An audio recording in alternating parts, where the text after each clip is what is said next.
اعوذ باللہ من الشیطان الرجیم بسم اللہ الرحمن الرحیم الحمد للہ الذی لا یبلغ مدحتہ القائلون ولا یحصی نعماءہ العادون ولا یعدی حقہ المجتہدون الذی لیس لصفتہ حد محدود ولا نعت موجود ولا وقت معدود ولا اجل ممدود فطر الخلائق بقدرته ونشر الرياح برحمته والصلاة والسلام على الرسول المسدد المصطفى الامجد المحمود الاحمد سیدنا ومولانا ومولا الكونین جد الحسن والحسین عانی ابو القاسم محمد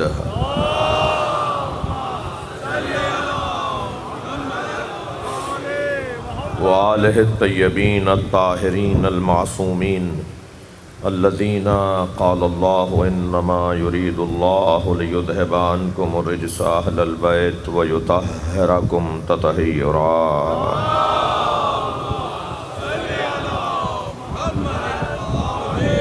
ولعنت اللہ علی اعدائہم اجمعین من یوم عداوتہم الى قیام یوم الدین اما بعد قال الحکیم فی قرآن الکریم بسم اللہ الرحمن الرحیم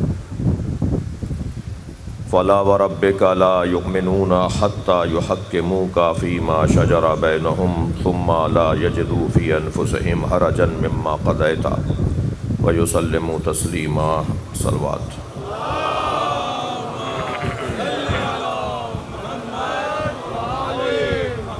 ایک اور صلوات۔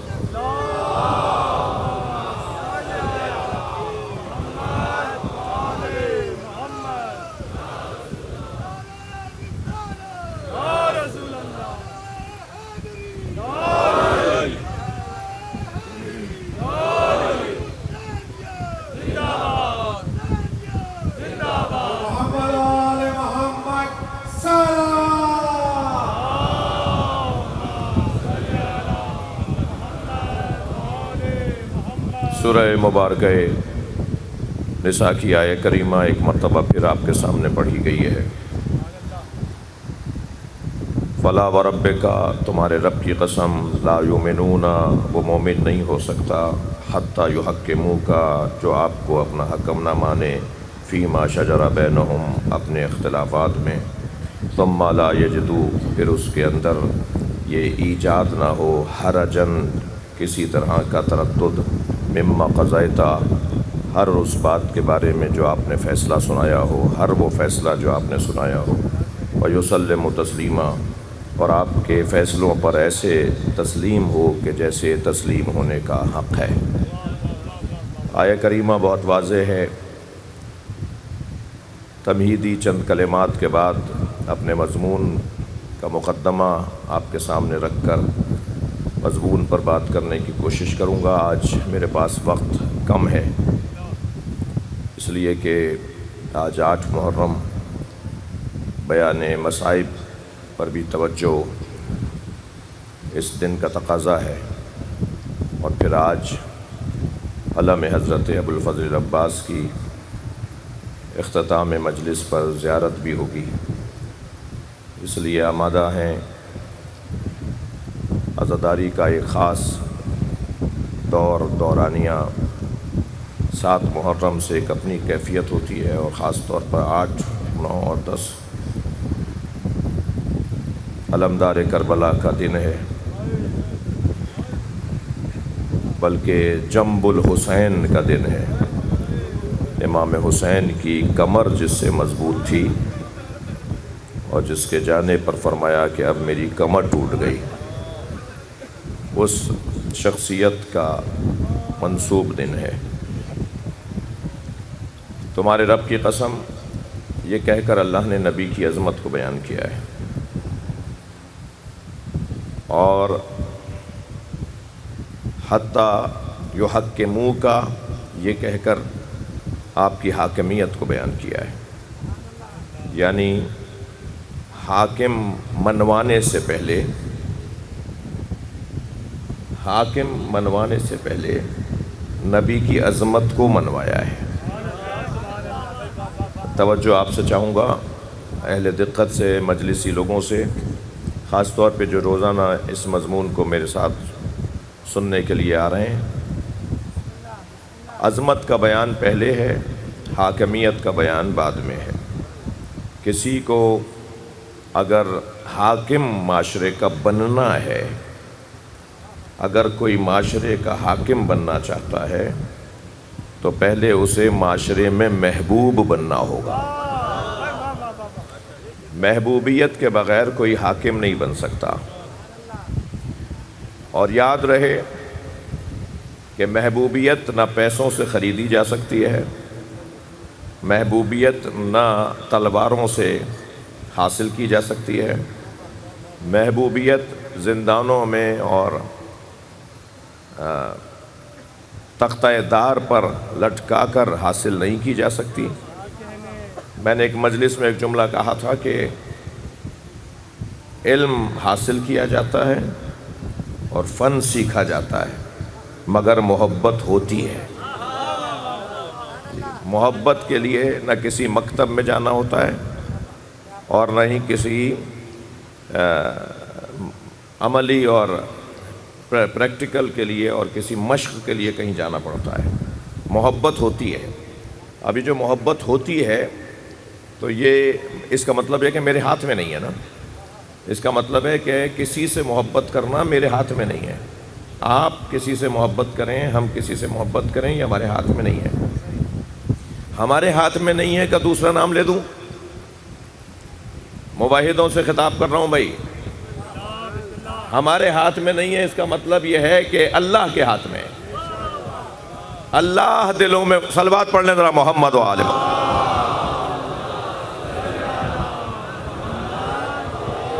آپ اس سے بلند صلوات پڑھیں بھائی۔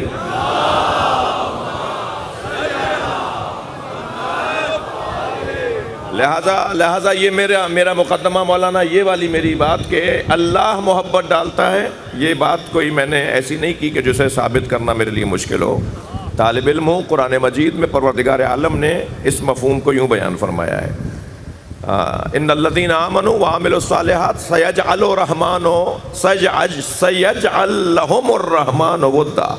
جو صاحبان ایمان ہوں اور جو صاحبان کردار ہوں، اللہ رحمان ان کی محبت لوگوں کے دلوں میں ڈالتا ہے۔ معاملہ محبت کا اللہ کے ساتھ ہے۔ صاحبان ایمان اور صاحبان کردار کی محبت اللہ لوگوں کے دلوں میں ڈالتا ہے۔ آپ نے اندازہ کیا، آپ اور میں اگر صاحب ایمان اور صاحب کردار ہو جائیں، اللہ نے تو میدان وسیع رکھا ہے نا، دسترخوان بڑا پھیلا کے رکھا ہے، کوئی بھی آ کے بیٹھ جائے، کسی کو بھی روکا نہیں ہے۔ جو بھی صاحب ایمان اور صاحب کردار ہو، اس کی محبت اللہ لوگوں کے دلوں میں ڈالتا ہے۔ ہم تو بات کر اس کے رہے ہیں جو صاحب ایمان نہیں ہے، اس پر ایمان رکھنا ایمان ہے۔ ہم بات اس کی کر رہے ہیں کہ جو صاحب کردار ہونے تک محدود نہیں ہے، بلکہ جو وہ بتائے گا وہی کردار کہلائے گا۔ یعنی ہم مومن کی بات نہیں کر رہے، ہم امیر المومنین کی بات کر رہے ہیں۔ ہم با کردار عمل صالح انجام دینے کے والے کی بات نہیں کر رہے، بلکہ ہم امام المتقین کی بات کر رہے ہیں۔ تو جو کل ایمان ہو، جو امام المتقین ہو، اب سمجھ میں آتا ہے اتنا خرچہ کیا گیا کہ علی کا نام کسی طرح کوئی زبان پہ نہ لے، لیکن آج دنیا میں اللہ کے بعد سب سے زیادہ نام اگر لیا جاتا ہے تو ایک نام علی کا نام ہے۔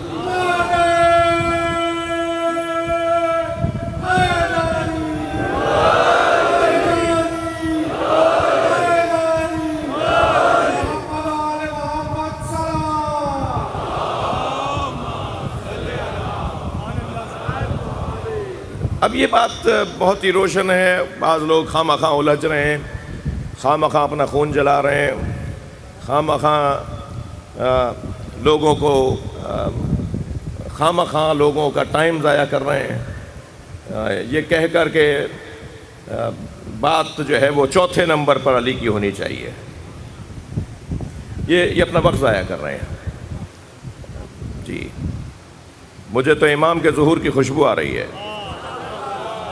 اس لیے کہ امام کے ظہور سے پہلے حقائق کھلیں گے جو کھلنا شروع ہو گئے ہیں، بہت ساری چیزیں روشن ہونا شروع ہو گئی ہیں۔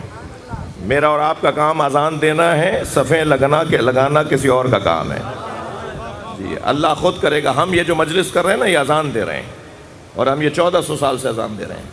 عجیب بات نہیں ہے؟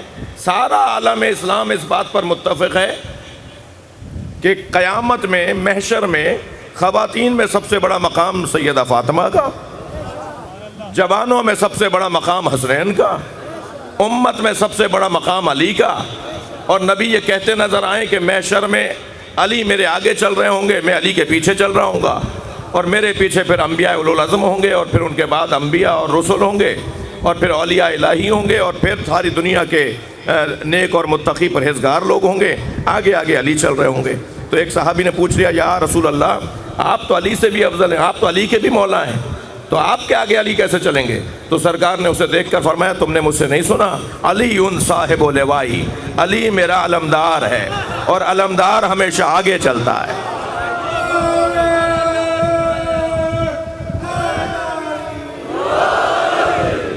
لہٰذا یہ آہستہ آہستہ بات روشن ہوتی جا رہی ہے۔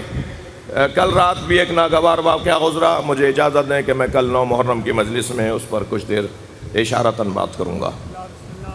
میں سارے 8 دن تک اپنے آپ کو سنبھالے رکھتا ہوں کہ 9 محرم کو مجھے قومی مسائل پر بات کرنے دیں، اس لیے کہ ظاہر ہے ہمارا اصلی موضوع وہ نہیں ہے، وہ تو مجبوری کا موضوع ہے ہمارا۔ صلوات پڑھیں ذرا محمد و آل محمد۔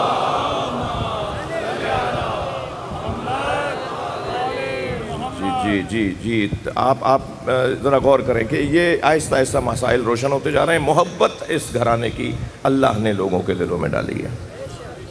تو ایک جملہ ہدیہ کر رہا ہوں، عجیب بات نہیں ہے، علی آخرت میں پہلے نمبر پر ہوں گے، دنیا میں چوتھے نمبر پر ہے۔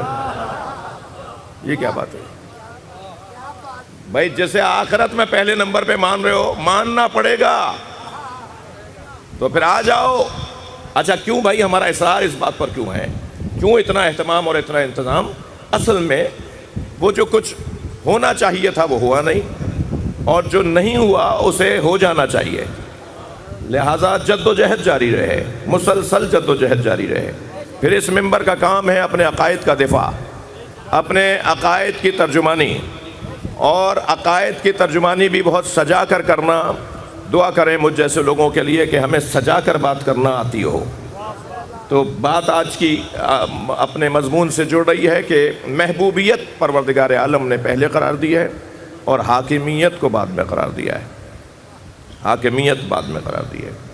کل کی مجلس میں مولانا ہم نے ایک بحث شروع کی تھی جو وقت کی تنگی کی وجہ سے ہم آگے نہیں لے جا سکے، اگرچہ میں اس کی تکرار نہیں کر رہا، مگر اس کا جو ادامہ تھا اس کے اوپر تھوڑی دیر آپ سے توجہ چاہوں گا کہ حضرت ابراہیم علیہ السلام کو اللہ نے اپنے نمائندگان میں سب سے منفرد مقام عطا کیا ہے، یعنی یہ واحد نبی ہیں، واحد رسول ہیں جنہیں اللہ نے امتحانات کے بعد امام بنایا ہے۔ اور وہ بہت مشہور آیت جس کو آپ سنتے ہیں، پڑھتے ہیں، وَإِذِ ابْتَلَىٰ إِبْرَاهِيمَ رَبُّهُ بِكَلِمَاتٍ فَأَتَمَّهُنَّ، ابراہیم نے اپنے رب کی طرف سے دیے ہوئے امتحان کو مکمل کیا، آزمائش مکمل کی، اور جب ابراہیم علیہ السلام آزمائشوں میں مکمل کامیاب ہو گئے، 100 میں سے 100 نمبر لے لیے بقول طالب علموں کے، یعنی جو آزمائش تھی وہ مکمل شان سے حضرت ابراہیم نے پیش کی۔ اپنا مال بھی اللہ کی راہ میں دے دیا، اپنی اولاد بھی اللہ کی راہ میں دے دی، اپنی جان اس سے پہلے اللہ کی راہ میں دے دی، ترتیب میں پہلے مال دیا، پھر اپنی جان دی، آگ میں کودنے کو تیار ہو گئے، اور اپنے آپ کو قربان کرنے کو تیار ہو گئے، اور پھر جب اپنے آپ کو بھی قربان کر دیا تو پھر اللہ نے اس سے بڑا امتحان لیا، کیونکہ انسان کے لیے اپنے آپ سے زیادہ عزیز اپنی اولاد ہے۔ اور تو حضرت ابراہیم نے دیکھا کہ میں خواب دیکھ رہا ہوں، انہوں نے دیکھا خواب میں کہ میں اپنے بچے کے گلے پہ چھری چلا رہا ہوں۔ انی ارا فی المنام، فرماتے ہیں کہ میں خواب دیکھا ہے میرے بچے، اے اسماعیل میں نے خواب دیکھا ہے کہ انی اذبحک، میں تمہیں ذبح کر رہا ہوں۔ تو حضرت اسماعیل نے فوراً فرمایا فافعل ما تؤمر، جو آپ کو امر دیا گیا ہے، جو آپ کو حکم دیا گیا ہے، آپ وہی کریں۔ میں یہاں سے بات یوں جوڑ رہا ہوں کہ حضرت ابراہیم کی ہم ملت ہیں اور امت ہیں سرکار دو جہاں کی۔ دو لفظ استعمال ہوتے ہیں نا، ایک ملت کا لفظ استعمال ہوتا ہے، اور ایک لفظ استعمال ہوتا ہے امت کا. ہم امت مصطفیٰ ہیں مگر ملت ابراہیم ہے.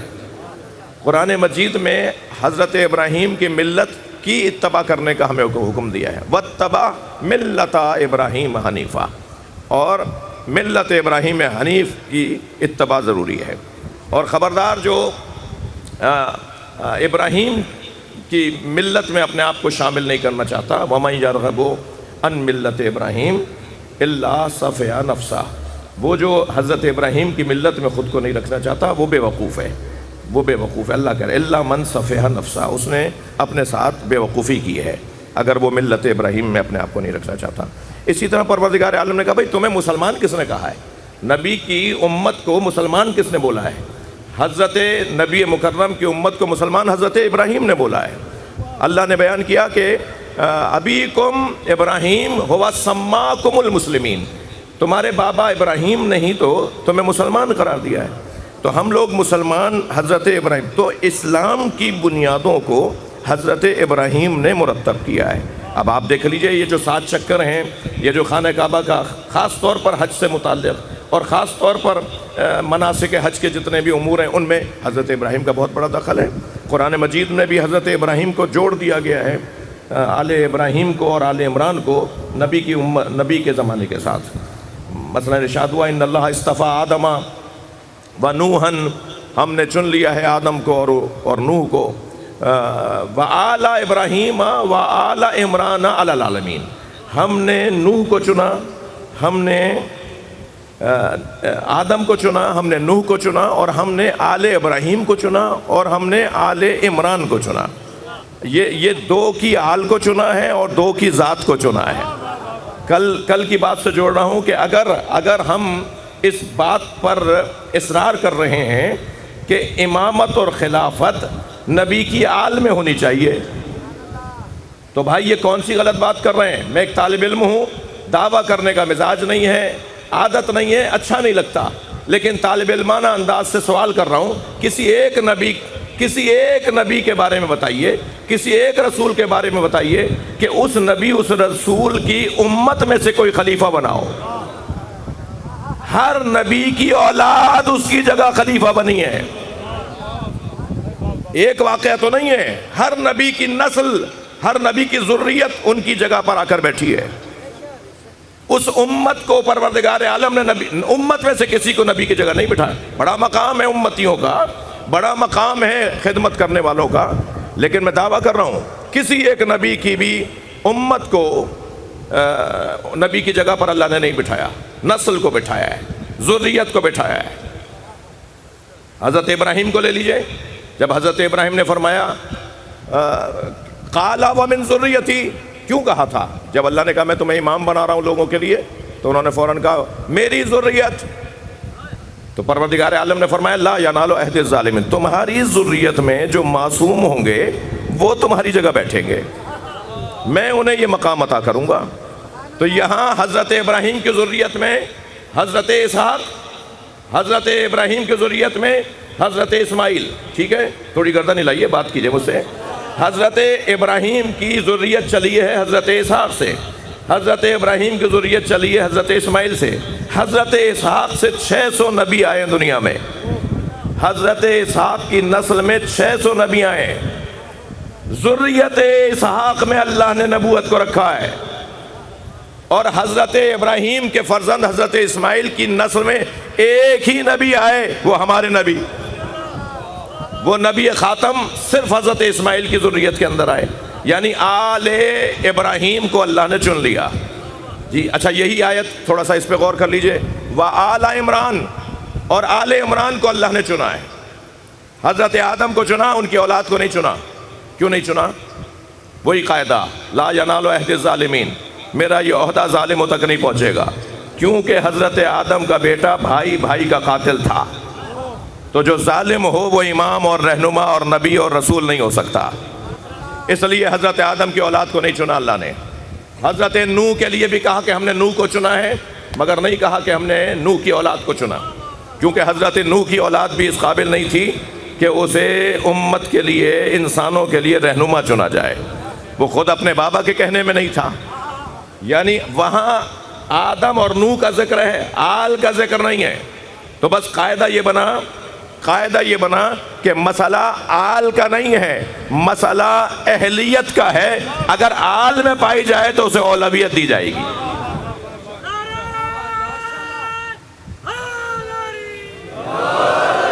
مسئلہ قابلیت کا ہے، اگر یہ قابلیت آل میں پائی جائے تو اسے اولویت دی جائے گی۔ کیوں بھائی اولویت دی جائے گی؟ اس لیے اولویت دی جائے گی کہ فطرتاً جبلتاً انسان اپنے آباء و اجداد کے نظریے کو لے کر چلتا ہے، وہ قربان ہونے کو تیار ہو جاتا ہے اپنے آباء و اجداد کے نظریے پر۔ باطل نظریے کی بات نہیں ہو رہی، بات ہو رہی ہے حق کی، بات ہو رہی ہے معصوم کی، بات ہو رہی ہے نبیوں کی۔ خواہ اپنا ذہن مانا لے جائیے گا کہ صاحب یہ اگر قاعدہ بنا تو پھر وہ جو آباء و اجداد کے دین پر قائم ہیں اور وہ ہاتھ نہیں اٹھا رہے اور اسلام قبول نہیں کر رہے اور دین کو تسلیم نہیں کر رہے تو وہ بھی تو صحیح ہے۔ نہیں، حق بات میں بھی فطرت ایک ہی ہے۔ اولاد، اچھا آپ دیکھ لیجئے، کیا حضرت اسماعیل سے جب حضرت ابراہیم نے فرمایا کہ میں تمہیں ذبح کر رہا ہوں، میں خواب دیکھ رہا ہوں کہ میں تمہیں ذبح کر رہا ہوں، تو کیا کہا حضرت اسماعیل نے؟ انہوں نے تو یہی فرمایا نا کہ آپ وہی کیجئے جو آپ کو اللہ حکم دے رہا ہے۔ یہ نہیں کہا کہ کوئی اپنے بیٹے کو مارتا ہے، یعنی خاندان قربان ہو جائے، حاکم نہ بنے، خاندان مٹ جائے، خاندان ذبح ہو جائے، مگر امت کا خلیفہ نہ بنے۔ یہ کیا بات ہوئی؟ بات تو بہت روشن ہے۔ عزیزان گرامی، کل میں کہہ چکا ہوں کہ یہ والی بحث یہاں نہیں آئے گی کہ صاحب بعض لوگ کہتے ہیں کہ نسل میں، خاندان میں، رائل فیملی، معاذ اللہ۔ ذرا صلوات پڑھیں محمد و آل محمد۔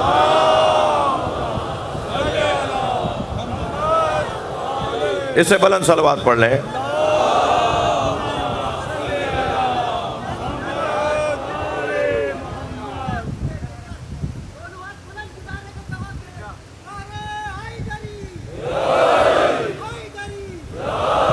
یعنی اولاد قربان ہوگی، اولاد قربان ہو جائے اپنے۔ اب وہ جو کہتے ہیں نا کہ نہیں صاحب یہ اس طرح سے کیسے ہوگا، بھائی ان سے بات ہی نہیں ہو رہی نا ہماری۔ جو اللہ کا کلام نہیں مانتے، جو اللہ کو نہیں مانتے، امامت کا موضوع توحید کے بعد عدل، عدل کے بعد نبوت، نبوت کے بعد امامت ہے۔ امامت تو موضوع ہی نہیں ہے کافروں کا، امامت تو غیر مسلموں کا موضوع ہی نہیں ہے۔ آپ کا تو ہے نا موضوع، امامت تو موضوع ہی نہیں ہے ان لوگوں کا جن لوگوں کے بارے میں ہم ان کی وکالت کر رہے ہوتے ہیں۔ امامت موضوع ہے موحدوں کا، امامت موضوع ہے نبی کی خاتمیت ماننے والوں کا۔ توجہ کر لیا آپ نے؟ دیکھیے پروردگار عالم نے سب سے زیادہ جس مسئلے کو قرآن میں سجا کر پیش کیا ہے وہ یا توحید ہے یا ولایت ہے۔ لفظوں کو اور بہتر کرتا ہوں، مجھ طالب علم سے اگر کوئی پوچھے کہ سرکار کی 63 برس کی نبوی زندگی سے آپ نے کیا سیکھا، کیا سمجھا، نبی کی سیرت کو 2 جملوں میں بیان کریں۔ ہوتا ہے، ایسا ہوتا ہے، کبھی وقت تنگ ہو جاتا ہے، کہتے ہیں صاحب وقت کم ہو گیا، ذرا 2 منٹ میں بات کیجئے۔ تو 2 منٹ کی جو بات ہوتی ہے وہ شاید گھنٹوں کی گفتگو کا خلاصہ ہوتی ہے۔ جی مثلاً اگر مجھ سے کوئی کہے کہ حضرت ابو طالب کے بارے میں آپ کیا کہیں گے، 10 دن کا خطاب نہیں، آپ سے ہم ایک جملے میں سننا چاہتے ہیں، تو میں 10 دن کے خطاب کو، اپنے جو میری معلومات ہے 10 دن کی اپنے خطاب کو ایک جملے میں یہ بولوں گا کہ اگر حضرت ابو طالب کو تلاش کرنا ہے نا تو ابو طالب صف انبیاء میں ملتے ہیں۔ میں 10 تقریروں کا خلاصہ بول رہا ہوں۔ صلوات پڑھیں محمد و آل محمد۔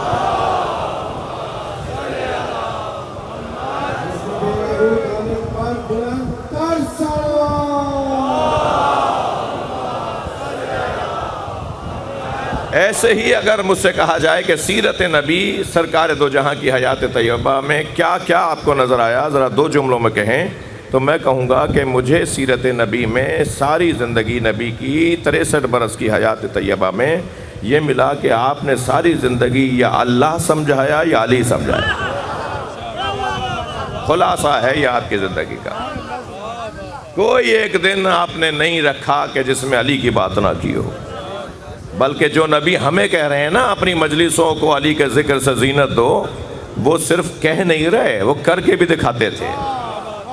کوئی ایسا دن نہیں گزرتا تھا، کوئی ملاقات ایسی نہیں گزرتی تھی کہ جس دن مولا علی کی بات نہ ہو رہی ہو۔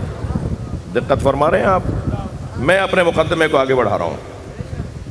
حضرت آدم کو چنا، حضرت نوح کو چنا، اور حضرت ابراہیم کی اولاد کو چنا، اور حضرت عمران کی اولاد کو چنا۔ اب حضرت عمران کون ہے؟ دو نظریے دونوں بیان ہوں گے۔ ایک نظریہ تو حضرت مریم کے والد، ایک نظریہ حضرت ابو طالب۔ اب اگر یہاں آل عمران سے مراد حضرت مریم کے والد اور حضرت مریم کے والد عمران مراد ہیں، تو ان کی آل کو اللہ نے کہاں چنا، کیسے چنا؟ حضرت مریم کے تو ایک ہی بیٹے ہیں جو بغیر باپ کے دنیا میں آئے ہیں، وہ حضرت عیسیٰ علیہ السلام ہیں، یعنی نواسا چنا گیا ہے۔ اگر حضرت عمران سے مراد والد حضرت مریم کے لیے جائیں تو بھی نواسے کو اللہ نے چنا ہے، اور اگر ابو طالب مراد لیے جائیں تو بھی امامت کے لیے ابو طالب کے پوتوں کو چنا گیا ہے۔ ہاں، پوتے حسنین ابو طالب کے ہیں، نبی کہہ رہے ہیں میرے بیٹے ہیں۔ صلوات پڑھ لیں ذرا نبی کی ذات پر۔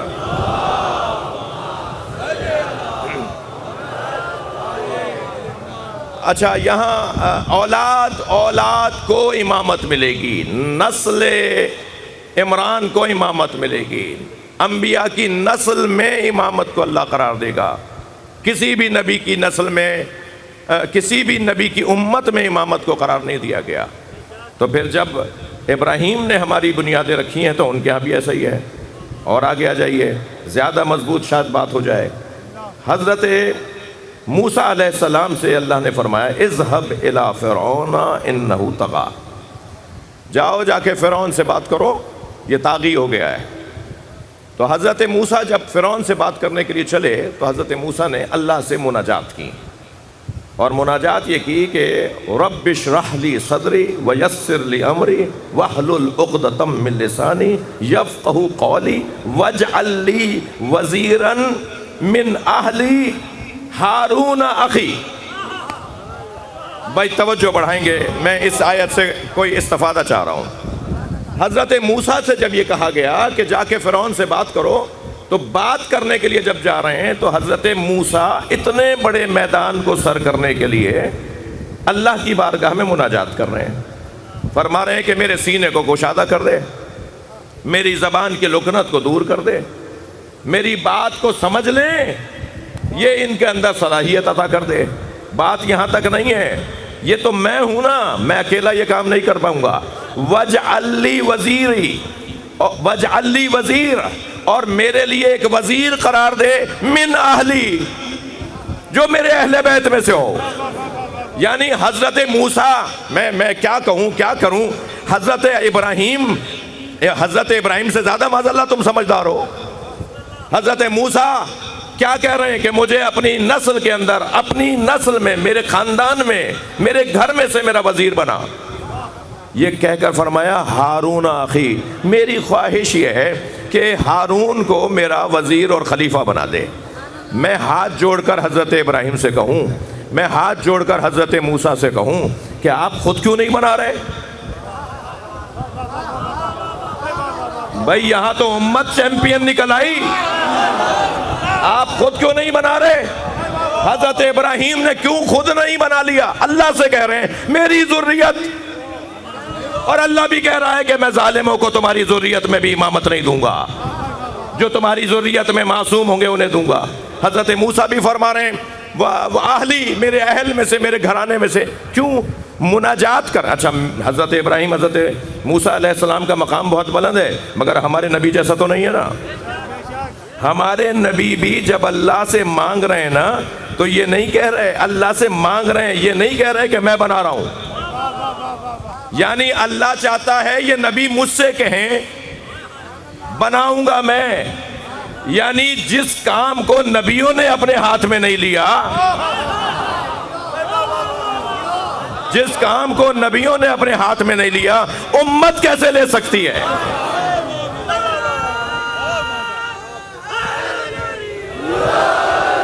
کہا اللہ نے نبی مکرم سے، اے میرے حبیب مجھ سے یا علم مانگو یا اپنا مددگار مانگو، یا کہو رب زدنی علما، یا کہو کیا؟ اللہ اکبر، رب ادخلنی مدخل صدق واخرجنی مخرج صدق، یا اللہ مجھے سچائی کے ساتھ داخلہ عطا فرما، سچائی کے ساتھ خارجہ عطا فرما، واجعل لی من لدنک سلطانا نصیرا، اور مجھے اپنی جانب سے مضبوط مددگار عطا فرما۔ یعنی مضبوط مددگار جسے وزیر کہتے ہیں، جسے نصیر کہتے ہیں۔ مولا علی کے قرآنی نام بتا دوں آپ کو، مولا علی کو قرآن میں نصیر بھی کہتے ہیں، مولا علی کو قرآن میں وزیر بھی کہتے ہیں، مولا علی کو قرآن میں ولی بھی کہتے ہیں۔ کون کہتا ہے قرآن میں علی کا نام نہیں ہے؟ اللہ نے علی مولا کے کام علی کا نام بنا کے نازل کیا ہے۔ جو صفات ہیں مولا کائنات کے وہ بیان کیے۔ یہاں حضرت نبی مکرم بھی اللہ سے نصیر مانگ رہے ہیں، حضرت موسیٰ بھی اہل میں سے۔ اصلی بات روشن ہے کہ وزیر اور خلیفہ اہل میں سے ہوگا، وزیر اور خلیفہ گھر میں سے ہوگا۔ جی اجازت دے دیجئے مجھے 5 منٹ اور بولنے کی ہے۔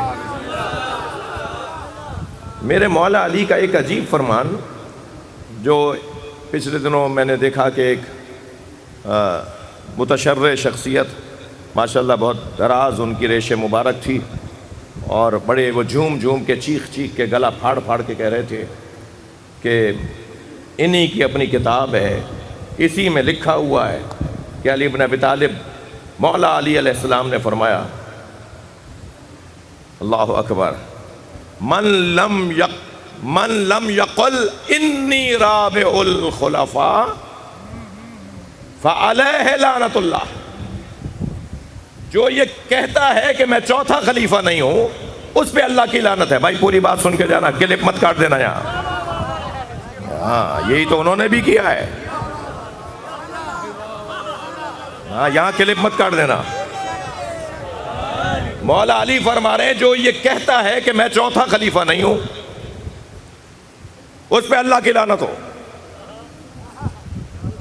جی یہ آدھی بات ہے، کیا بات؟ آدھی بات ہے جی۔ لا تقرب الصلاۃ، لا تقرب الصلاۃ، خبردار نماز کے قریب مت جاؤ۔ معلوم ہے لوگوں نے نماز ہی پڑھنا چھوڑ دی۔ وہ اللہ کہہ رہا ہے وَأَنْتُمُ سُكَارَىٰ، جب نشے میں ہو تو پھر نماز مت پڑھا کرو۔ جی تو آدھی بات نہیں ہونی ہے۔ ایک صاحب نے بڑے سچ سچ کے مولا کا یہ فرمان سنا ہے، من قال انی، من لم یقل انی رابع الخلفاء فعلیہ لعنت اللہ، اس پر اللہ کی لعنت ہے جو مجھے چوتھا خلیفہ نہیں مانتا۔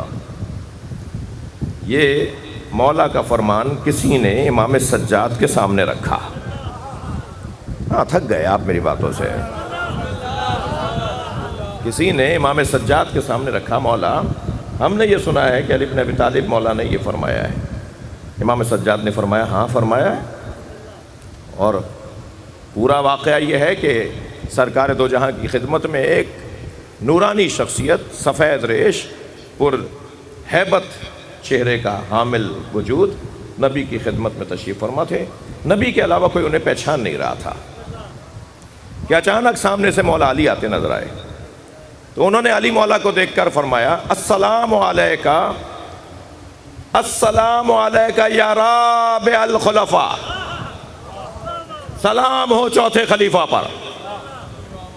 تو مولا علی نے انہیں جواب دیا اور مسکرائے، اور مسکرا کر نبی کی طرف دیکھ کر فرمایا یا رسول اللہ من ھذا، یہ حضرت کون ہیں، یہ کون صاحب ہیں؟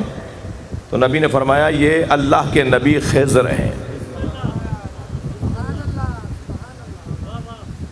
کوئی پابندی نہیں ہے گردن ہلانے پر، یہ اللہ کے نبی خضر ہیں۔ حضرت خضر نے مولا علی کو چوتھا خلیفہ کہہ کر سلام کیا۔ امام سجاد فرماتے ہیں کہ خضر نے وہ بات کی کہ جو خضر ہی کر سکتے تھے، اس لیے کہ اللہ نے قرآن مجید میں 3 خلیفاؤں کا ذکر کیا ہے، علی ان میں چوتھے ہیں۔ نہیں تھک گئے میری باتوں سے، میں کیا کروں؟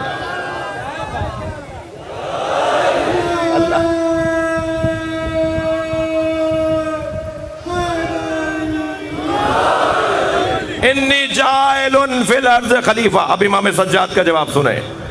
امام نے فرمایا قرآن میں اول خلیفۃ اللہ وہو آدم. تھک گیا، بولو بھائی، بات کرو. آپ کی بات کر رہا ہوں، آپ کو جواب دے رہا ہوں. آپ کو 50 جگہ یہ اگر کوئی سنا دے گا تو جواب بھی تو لیتے جاؤ. مولا سجاد فرماتے ہیں کہ قرآن میں اللہ نے سب سے پہلا خلیفہ حضرت آدم کو بنایا. حضرت آدم سب سے پہلے خلیفہ ہیں. والثانی من خلیفۃ اللہ، اللہ کے دوسرا خلیفہ حضرت داؤد، جہاں اللہ نے ارشاد فرمایا یا داؤد انا جعلناک خلیفۃ فی الارض. اے داؤد، ہم نے تمہیں زمین پر اپنا خلیفہ بنایا ہے. اللہ کا دوسرا خلیفہ حضرت داؤد. تھک گیا آپ حضرات، تھوڑی گردن ہلاؤ. جی جی، یہ دوسرا خلیفہ اللہ نے حضرت داؤد کو بنایا. اور تیسرا خلیفہ حضرت موسیٰ نے فرمایا وَاخْلُفْنِي فی امتی وَاصْلِحْ. اے ہارون، میں تمہیں اپنی امت میں خلیفہ بنا کے جا رہا ہوں. امام سجاد فرماتے ہیں پہلا خلیفہ اللہ کا حضرت آدم، دوسرا خلیفہ اللہ کا حضرت داؤد، تیسرا خلیفہ اللہ کا حضرت ہارون، چوتھا خلیفہ وہ ہے جسے نبی نے فرمایا یا علی انت وصی و وزیری و خلیفتی فی امتی.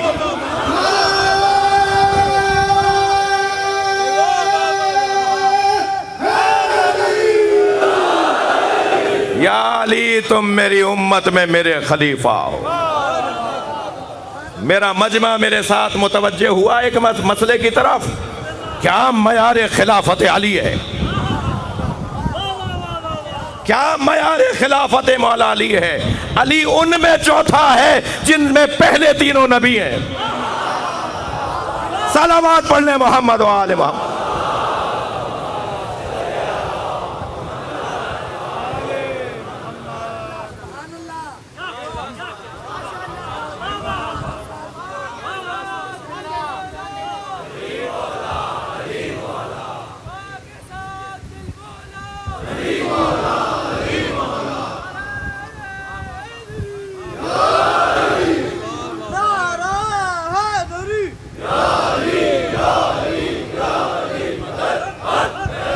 معیار خلافت آپ نے محسوس کر لیا؟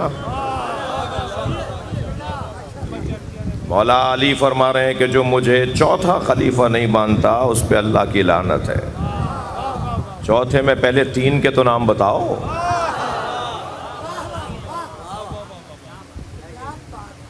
کل فضائل کی اور مصائب کی آخری مجلس ہوگی، یعنی کل فضائل میں کچھ دورانیہ رکھوں گا آپ کی خدمت میں. تو مجھے اجازت دیجیے کہ کل تھوڑی سی بات اور بڑھے کہ سرکار نے مولا علی کی خلافت کو 8 مختلف تعبیرات میں بیان کیا ہے. ہوں گے نا آپ سننے کے لیے؟ 8 مختلف تعبیرات میں مولا نبی نے مولا علی کی خلافت کو بیان کیا ہے. تو یقیناً وقت بہت تنگ ہوگا، مگر میں بہت جلدی کوشش کروں گا کہ اس موضوع کو آپ کے سامنے رکھ سکوں. آپ سب پر واضح آج 8ویں مجلس کوشش تھی اور اس پر کسی حد تک عمل ہوا کہ ولایت اور امامت مولا کائنات، خلافت اور وزارت مولا کائنات پر کچھ ان بچوں کو، جوانوں کو دلائل فراہم کیے جا سکیں. ہمارے 5 ضروری مسلمات تشیع ہیں. کوئی مولا علی کا شیعہ ان 5 عنوانوں سے باہر نہیں رہ سکتا. سب سے پہلا عنوان عقیدہ توحید، دوسرا ختم نبوت، تیسرا ولایت مولا علی، چوتھا عزاداری سید الشہداء، 5واں عقیدہ ظہور امام زمانہ.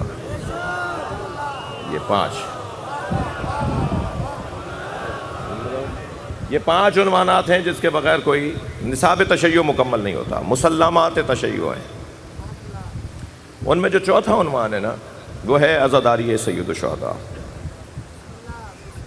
توحید، ختم نبوت اور ولایت علی کے بعد چوتھا عنوان ہے عزاداری سید الشہداء. کوئی علی مولا کا شیعہ نہیں ہو سکتا جو عزادار نہ ہو.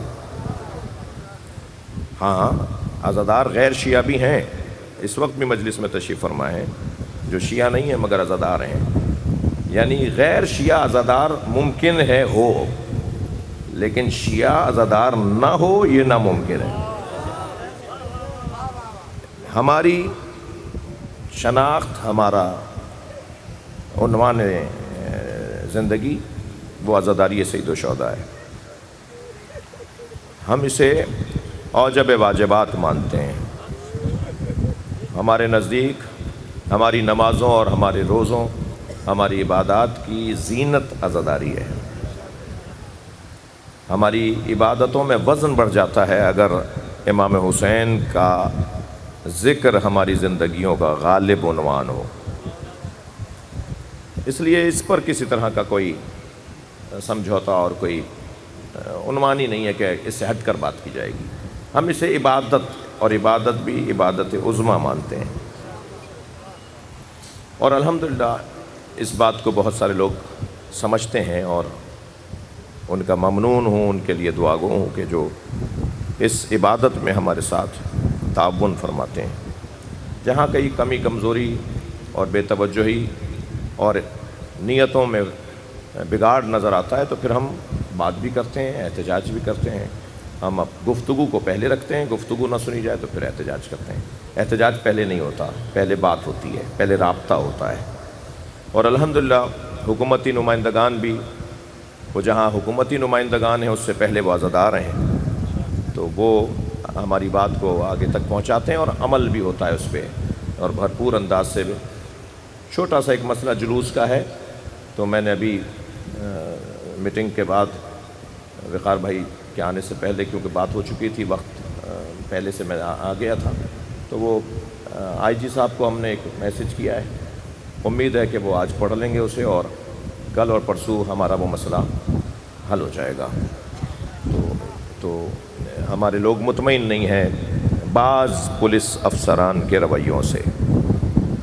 تو ظاہر ہے جو سربراہ ہیں اس صوبے کے پولیس کے ڈپارٹمنٹ کے، وہ خود اس مسئلے کو دیکھیں۔ میں تو ظاہر ہے میں نہیں بات کروں گا، مجھے تو پتہ ہی نہیں ہے کہ میں تو بات کروں گا نا جن سے مجھے بات کرنی چاہیے۔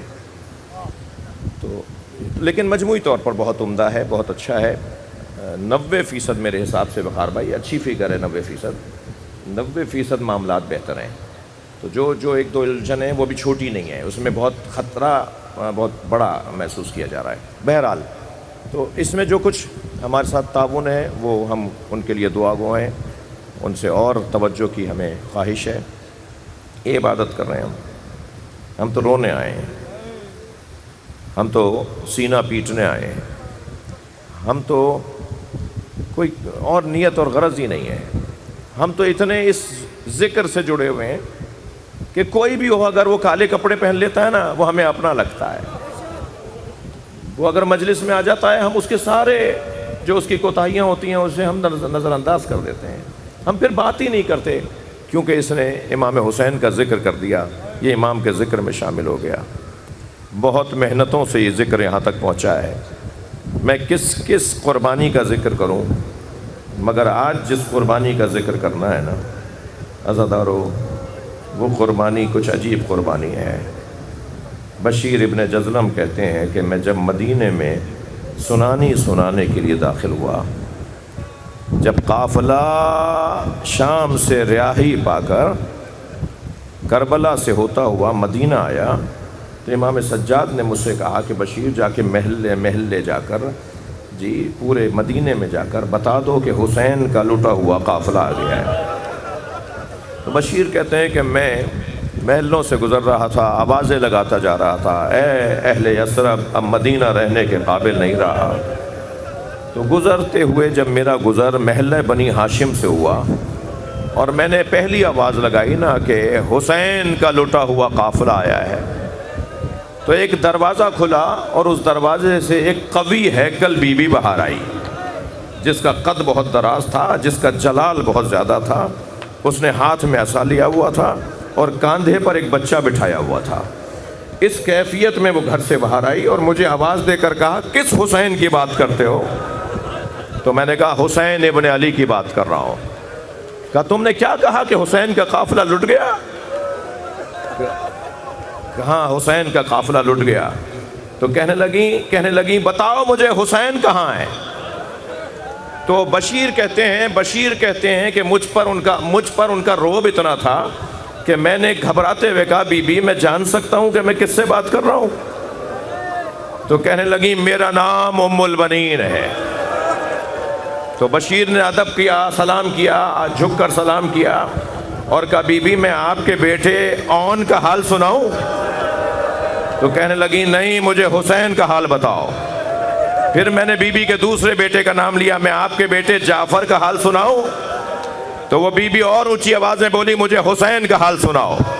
میں نے پھر ان کے تیسرے بیٹے کا نام لیا، میں آپ کے بیٹے عثمان کا حال سناؤں؟ تو انہوں نے ایک مرتبہ فرمایا میں آپ سے کہہ رہی ہوں مجھے حسین کا حال بتاؤ۔ بشیر کہتے ہیں میں نے تھوڑی ہمت کی اور میں نے کہا عباس کے حالات بتاؤں؟ تو اس بی بی نے کہا میں تم سے کہہ رہی ہوں مجھے صرف حسین کا حال بتاؤ۔ تو میں نے کہا حسین کو کربلا میں پیاسا مار دیا۔ جیسے ہی اس بی بی نے یہ سنا کہ حسین کو کربلا میں پیاسا مار دیا، اس بی بی نے زمین پر پیر مارا اور کہنے لگی عباس کہاں تھا؟ عباس کہاں تھا؟ اجرکم علی اللہ۔ آوازیں بلند ہو گئیں۔ 8 محرم کی مجلس میں مجمع آ گیا۔ بشیر کہتے ہیں میں نے کہا بی بی عباس حسین سے پہلے مارا گیا۔ اللہ اللہ۔ کربلا میں مائیں تو بہت تھیں، مگر عزادارو کچھ مائیں ایسی ہیں کربلا میں جنہوں نے بہت بڑی قربانی دی ہے۔ میں اسی ماں کی خدمت میں رہوں۔ یہ روزانہ ہوتا ہے نا، جب کوئی کسی ماں کا بیٹا مر جائے تو اسے چہرہ دکھانے کے لیے لایا جاتا ہے۔ بھائی ماں کو چہرہ دکھا دو پھر جنازہ اٹھے گا۔ جس بی بی کے 4 بیٹے تھے، چاروں مارے گئے اور اس بی بی نے اپنے بچوں کے لاشیں نہیں دیکھے۔ اجرکم علی اللہ۔ اس بی بی نے اپنے بچوں کے لاشیں نہیں دیکھے۔ روزانہ جنت البقیع جاتی ہیں، انگشت شہادت سے 4 قبروں کے نشان بناتی ہیں اور قبروں پہ بیٹوں کے نام لکھ کے کہتی ہیں مجھے ام البنین مت پکارا کرو۔ ام البنین تو بیٹوں کی ماں کو کہا جاتا ہے۔ میرے وہ بیٹے کہاں ہیں جن کی میں ماں ہوں؟ اجرکم علی اللہ۔ عزادارو حضرت عباس کی شہادت میں 4 امتیازات ایسے ہیں جو کسی اور کربلا کے شہید کی شہادت میں نہیں ہیں۔ سب سے پہلا امتیاز حضرت عباس کی شہادت میں یہ ہے کہ حضرت عباس کو پانی لینے کے لیے بھیجا۔ عباس ان بچوں کے لیے پانی لے آؤ، اور عباس علمدار بھی پانی لینے کے لیے میدان کربلا سے گزرتے ہوئے نہر پر پہنچے۔ پانی بھرا، مشکیزہ بھرا، پیروں کو ہاتھوں کو پانی کی تراوٹ محسوس ہوئی۔ چلو میں بھر کر پانی کو سارے لشکریوں کو دکھایا، میں یہ پانی پی سکتا ہوں مگر میرا مولا پیاسا ہے۔ یہ کہہ کر مولا عباس نے وہ پانی دوبارہ نہر کے اندر پھینک دیا۔ یہ جوان پیاسا ہی لوٹ آیا اور پھر اپنے آپ سے کہنے لگے کہ جلدی چلو، سکینہ پیاسی ہے، علی اصغر کی کہیں روح پرواز نہ کر جائے۔ عباس علمدار پانی لے کر آ رہے تھے کہ ایک مرتبہ آواز دی گئی خبردار، یہ پیاسے ہیں تو ہم سے نہیں سنبھل رہے، اگر انہوں نے پانی پی لیا تو یہ جنگ لمبی ہو جائے گی، کچھ کرو کہ پانی خیموں تک نہ جانے پائے۔ اب چاروں طرف سے سپاہی آگے بڑھے۔ ایک مرتبہ حضرت عباس کا ایک بازو کاٹا، میرے مولا نے دوسرے بازو میں علم کو اور مشکیزے کو لیا اور یہ کہتے ہوئے بڑھے تم میرا دوسرا ہاتھ بھی کاٹ دو گے تب بھی میں اپنے دین سے ہاتھ نہیں اٹھاؤں گا۔ کہ ایک مرتبہ حکیم ابن طفیل نامی لعین نے ایک درخت کی اوٹ سے حضرت عباس کا دوسرا بازو بھی کاٹ دیا۔ میں نے بھی پڑھ دیا، آپ نے بھی سن لیا۔ عباس علمدار کے بازوؤں کو امام حسین جب چلے ہیں نا حضرت عباس کے آواز دینے پر، تو 2 جگہ سے بازو اٹھائے امام حسین نے اور یہ کہتے ہوئے جا رہے تھے میرے بھائی کے تم نے بازو کاٹ دیے۔ اللہ اکبر۔ حضرت عباس نے دہن میں مشکیزے کو تھاما اور ایسے جا رہے تھے جیسے شیر کے منہ میں شکار ہوتا ہے، اور بہت تیزی گھوڑا دوڑ رہا تھا کہ ایک سنسناتا ہوا تیر حضرت عباس کے مشکیزے میں آ کے لگا۔ مشکیزے میں تیر کا لگنا تھا کہ پانی کے ساتھ آس بھی بہنے لگی۔ آواز دی ہے گھوڑے اب میں اس قابل نہیں رہا کہ میں خیموں تک جا سکوں۔ ایک مرتبہ گھوڑے نے اپنا رخ موڑا تو حضرت عباس کی آنکھ میں تیر آ کے لگا۔ یہ دوسرا امتیاز، یہ تیسرا امتیاز ہے۔ دوسرا امتیاز یہ کہ بازو کاٹے گئے، تیسرا امتیاز یہ ہے کہ آنکھ میں تیر لگا۔ رو رہے ہیں نا آپ؟ ہماری آنکھ میں اگر بال آ جائے تو بے چینی آ جاتی ہے، کوئی کام کرنے کو دل نہیں کرتا۔ مولا عباس کی آنکھ میں تیر ہے، بازو بھی نہیں ہے، یہ کیسے اپنے آنکھ کا تیر نکالے؟ ایک مرتبہ گھٹنوں کے درمیان تیر کا پھل لے کر اپنے سر سے، یہ جو تیر گیا ہے نا آنکھ کے ذریعے سر تک پہنچا ہوا ہے، ایک مرتبہ اسے نکالنا چاہا کہ سر پہ گرز آ کے لگا۔ بس جب گرز لگا تو اب عباس سے بیٹھا نہیں گیا، آواز دے کر کہا مولا میرا سلام آخر، اجر و کمال اللہ، اجر و کمال اللہ۔ اپنی آوازوں کو آزاد کریں گے 8 محرم ہے۔ مجھے نہیں پتا میری زندگی میں آئندہ سال یہ تاریخ لکھی ہے یا نہیں لکھی۔ جس کے مذہب میں رونا جائز ہے وہ تکلف کر کے نہ روئے۔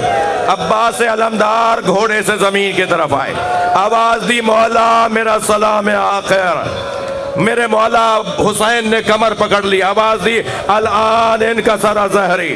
مولا پہنچے ہیں عباس کے بدن مبارک تک، اجر و کمال اللہ۔ تھکے نہیں عزادارو، 2 منزلیں اور لے لیجئے۔ آگے بڑھے تو کیا دیکھا کہ عباس کچھ کہہ رہے ہیں۔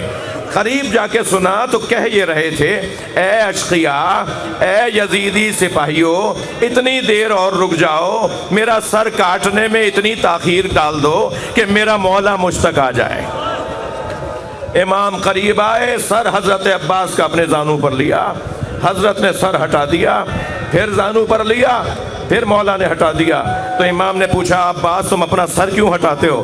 فرمان لگے مولا یہ شہزادوں کی جگہ ہے، کہاں زانو حسین اور کہاں غلام کا سر؟ فرمایا عباس میری آرزو ہے اپنا سر میرے زانو پہ رہنے دو، میرے بھائی کوئی وصیت ہو تو کرو، اجر و کمال اللہ۔ آوازوں کو آزاد کریں، پہنچائیں اپنی آواز کو کربلا تک۔ میں مولا عباس کو سلام کر کے کہہ رہا ہوں مولا یہ آپ کے عزادار آپ کو یاد کر رہے ہیں، ایک مرتبہ اپنا روزہ انہیں دکھا دے، مولا انہیں کربلا بلا لے،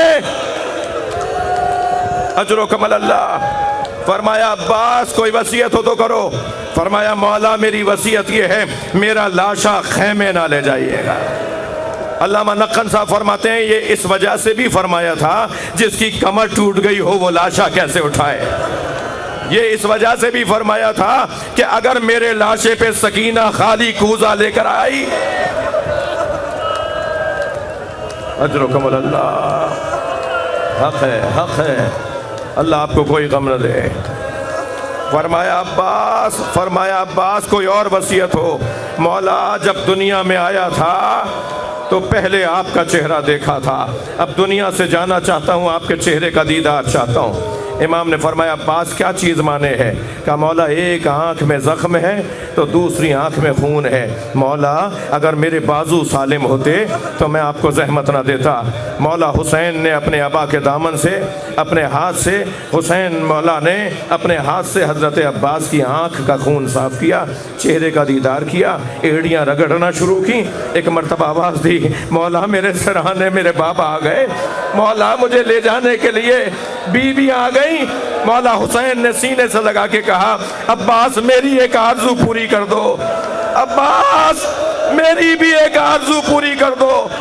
مولا حکم کرے کہ ایک مرتبہ بھائی کہہ دو۔ یہاں عباس نے سلام کیا، وہاں عباس کی روح پرواز کر گئی۔ حسین لاشا چھوڑ کر علم اٹھا کے خیموں کی طرف بڑھے۔ سکینہ بی بی نے علم آتا دیکھا تو آواز دے کر کہا بچوں میں نہیں کہتی تھی میرا چچا پانی ضرور لائے گا، آؤ بچوں پانی آ گیا۔ سامنے خالی علم دیکھا، اب اے سکینہ چچا کا انتظار نہ کرو،